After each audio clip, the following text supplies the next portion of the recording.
Hi guys, welcome back.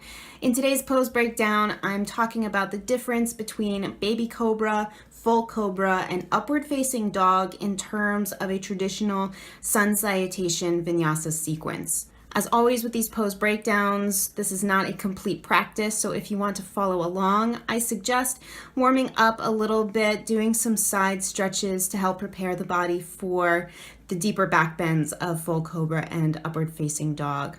I hope you enjoy, and if you have any questions, comments, suggestions, or requests, please leave them in the comments section below, and I'll see you in the next one. Bye, guys. Now, for the moment, I'm just going to stack my hands under my forehead. Lift your right leg up, kind of kick it back, and then bring it down. Same thing with the left, and hopefully you'll feel some space open up for your hips. Reach the toes back, reach the legs back, and press the tops of the feet on the floor. With all of these back bends, the legs stay grounded. Upward facing dog is slightly different, but the tops of the feet are always going to be connected to the floor. Now, as the legs lengthen and root down, feel your low belly gently zip up towards the ribs so the pubic bone is also rooted to the floor. The tailbone is reaching towards the heels. Because I have some overstretching and some weakness through my low back and glutes, I like to add a little squeeze on the glutes. So I will recommend that, but you can play around and see if that's what your body needs.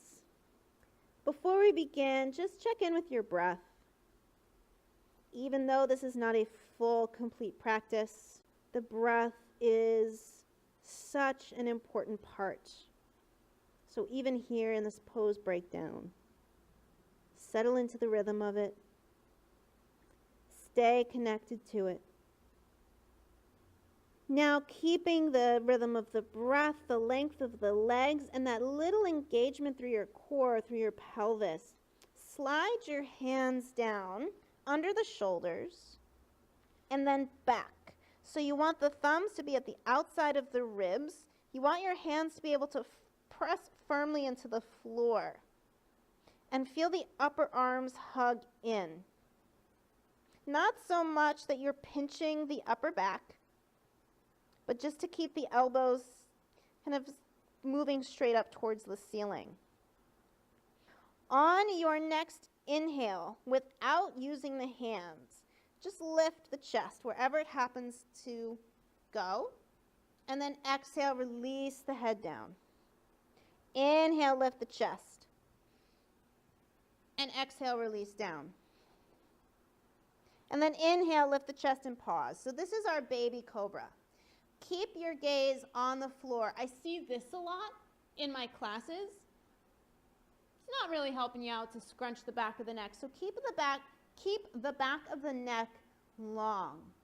Chest is broad, upper arms are hugging in, tailbone's reaching back. I like a little squeeze on the glutes. And reach the legs back so they stay nice and long, but they're on the floor. Take one more breath here. And then exhale, release. And you can bring the hands back underneath the forehead, the chin, or you can turn the head to one side. So that's our baby cobra. That's our first step. And that's, even though it's kind of the lower variation, that doesn't mean it's lacking in any way. It is a really wonderful way to help strengthen your back, especially if you're on a computer a lot, if you're sitting a lot, you get that habitual hunch. This pose right here, practicing this, will do wonders to help open up the chest and help strengthen these muscles so that you can more naturally and habitually sit up with proper posture. So this is a great pose. Don't discount it just because it's the lower option. So there's our baby cobra. So we're going to set back up. So slide the hands down back to that same place. So with that baby cobra, the hands don't really work. They can lift off of the floor. Now we're going to move into full cobra, where we're using the hands. So from your preparatory position here, inhale, lengthen through the spine, and as you exhale, press up into your baby cobra, and then press the hands into the floor to lift to full cobra. Now, full cobra, the pubic bone is on the floor. Depending on the length of your arms, they're probably going to be bent to some degree. Send the arms back and draw the shoulders down. Press the floor away and keep sending the tailbone back towards the heels. Good squeeze on the glutes here. You can play with the head. You can look forward. If it's comfortable, you can look up. Stretching the front of the throat. That can be nice if you're looking down at a phone a lot. Really beautiful posture, again, to help strengthen the back, to help open up the chest.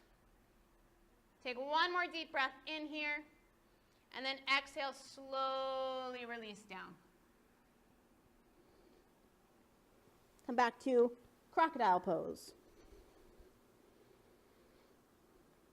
Moment to pause. Notice how you feel. Kind of see what differences you sense between baby cobra and full cobra. Beautiful. And then on your next inhale, slide the hands back, and we'll come up into upward facing dog. So again, you want this core engagement. This is really important to help protect your low back and strengthen not just the upper back, but the lower back as well. And these glutes, always good. Hug the upper arms in. Take a deep breath in. As you exhale, lift the chest. Baby cobra. And then coming up into full cobra. And then for upward facing dog, press the hands and the tops of the feet down into the floor. The arms straighten. And the body lifts off of the ground. Relax the shoulders down. Reach back through the feet. Lift through the front of the belly. One more breath. And then exhale, gently lower all the way back down. And pause. Notice what you feel.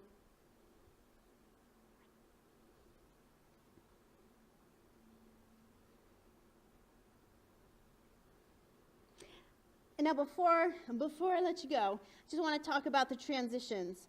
Because this sequence, this posture is often practiced through the Sun Salutation Vinyasa, I would like to show you how you would transition back through each one. So, let's say you've just lowered down through Chaturanga. Inhale into your baby cobra.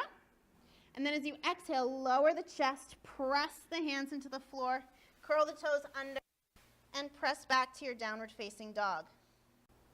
And then for full cobra, again, just lower down through Chaturanga. Inhale, lift into your full cobra. Pubic bone is on the floor. Keep that low belly zipped up, and then press the hands into the floor. Keep your core engaged as you shift back.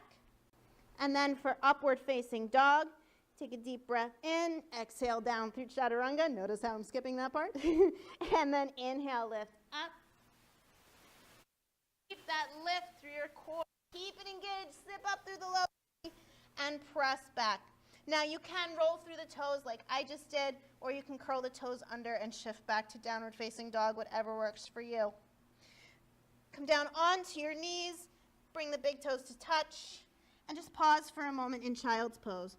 You can stack the hands or fists under the forehead for a little extra support. This is a really great counter stretch to all of those and to any back bends, really. Helps to stretch out the muscles you are just strengthening. So take a couple breaths there.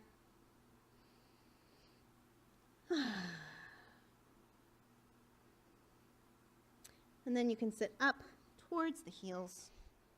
Shake it out a little bit.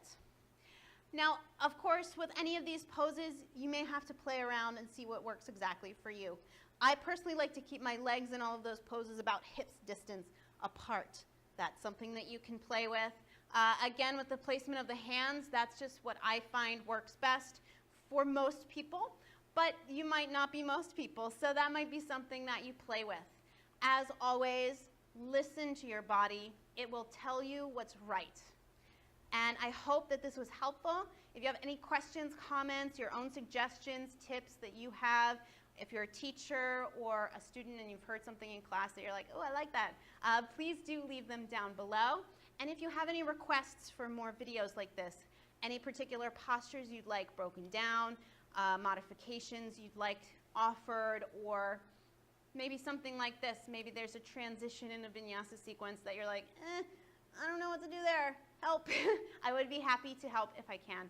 So thank you very much for watching, and I will see you in the next one. Bye, guys.